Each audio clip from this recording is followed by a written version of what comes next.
In the heart of medieval Europe, where wolves prowled through endless forests and castles cast long shadows over forgotten villages, there lived a man whose very name struck terror into the hearts of both enemies and allies alike. Was Vlad the Impaler a national hero who saved his people from foreign invaders? Or the most sadistic monster the medieval world had ever known? Tonight, we descend into the blood-soaked reality behind the Dracula legend, a tale of betrayal, psychological warfare, and cruelty so extreme that it would inspire the world's most famous vampire. But be warned, the truth is far more terrifying than any Gothic novel. To understand the monster, you must first understand the world that created him. The year is 1431. Medieval Europe is a continent at war with itself, caught between the rising Ottoman Empire in the east and the crumbling remnants of Christendom in the west. In this chaos stands Wallachia, a small principality trapped between two empires, forced to choose between survival and destruction. This is a land where betrayal is currency, where princes are made and unmade with a sword thrust, where children are sent as hostages to foreign courts to guarantee their father's loyalty. It's a world where mercy is weakness, and weakness means death. Into this brutal reality is born Vlad III, son of Vlad II Dracula, a name meaning dragon or devil, depending on who you ask. The boy who would become known as Vlad the Impaler carries both meanings in his blood. His childhood ends abruptly at age 11 when his father makes a deal with the devil himself, Sultan Murad II of the Ottoman Empire. To secure Wallachia's borders, Vlad II sends his two youngest sons as hostages to the Ottoman court. Among them is young Vlad III. For 6 years, the future Impaler lives among his enemies, learning their language, their customs, their military tactics.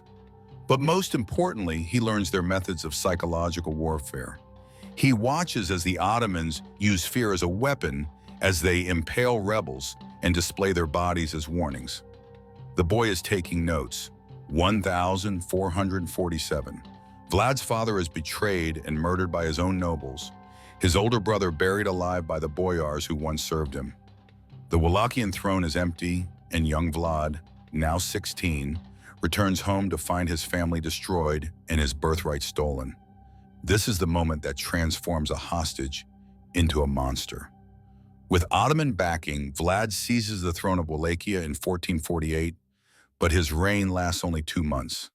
He's too young, too inexperienced.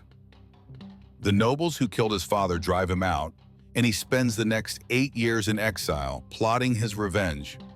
When Vlad returns to power in 1456, he is no longer the uncertain boy who fled.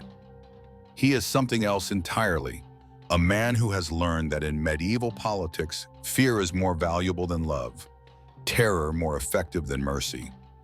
His first act as ruler sets the tone for everything that follows. On Easter Sunday, 1459, Vlad invites all the boyars, the noble families who betrayed his father, to a grand feast. They come expecting reconciliation. They find only retribution.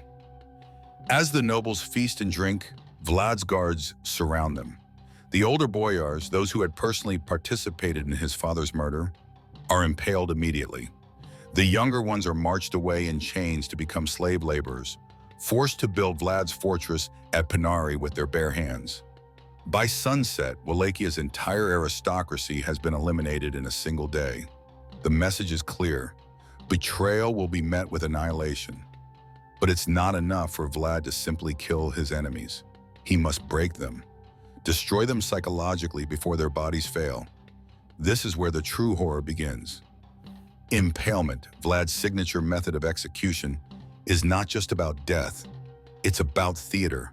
It's about sending a message so terrifying that entire armies would flee at the mention of his name. The process is methodical, calculated. A wooden stake, carefully rounded to avoid piercing vital organs too quickly, is inserted through the victim's body. Death can take hours, sometimes days. The victim remains conscious, experiencing every moment of agony while displayed as a warning to others. Vlad doesn't just impale criminals and traitors. He impales merchants who cheat on their taxes, peasants who steal bread, foreign ambassadors who show him disrespect. He creates forests of the impaled, thousands of stakes with human beings writhing in their final hours, arranged in perfect geometric patterns around his cities. But here's what makes Vlad truly terrifying. He enjoys it. Contemporary accounts describe him dining among the impaled, calmly eating his meals while listening to the screams of the dying. When one of his servants complains about the smell of blood, Vlad has him impaled on a stake higher than the rest, so he can breathe fresher air. This isn't madness, it's calculated psychological warfare. Every grotesque display serves a purpose. Every act of cruelty sends a message to potential enemies. This is what happens to those who oppose me.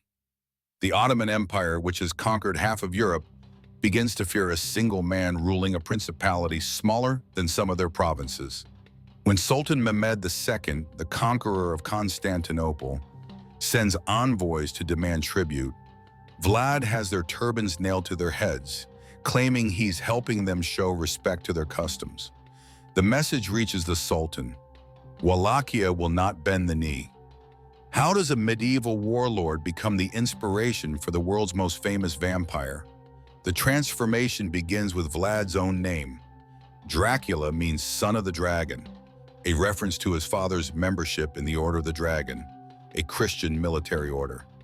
But to his enemies, Dracula takes on a different meaning: son of the devil. German pamphlets from the 15th century spread stories of Vlad's cruelty across Europe, portraying him as a monster who drinks blood and feasts on human flesh. These aren't literally true, but they capture something essential about Vlad's psychological impact on his contemporaries. The vampire myth grows from kernels of truth. Vlad did hold elaborate dinners surrounded by the dying and the dead. He did seem to take sustenance from others' suffering. He did appear to possess an inhuman tolerance for violence and bloodshed. But here's the terrifying reality.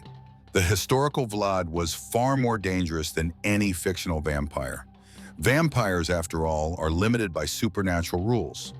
They can be repelled by crosses, killed by stakes through the heart, destroyed by sunlight. The real Vlad III had no such weaknesses. He was a human monster operating in broad daylight, protected by armies and political power. When Bram Stoker writes Dracula in 1897, he draws on these medieval legends, but he actually makes his vampire less terrifying than the historical figure.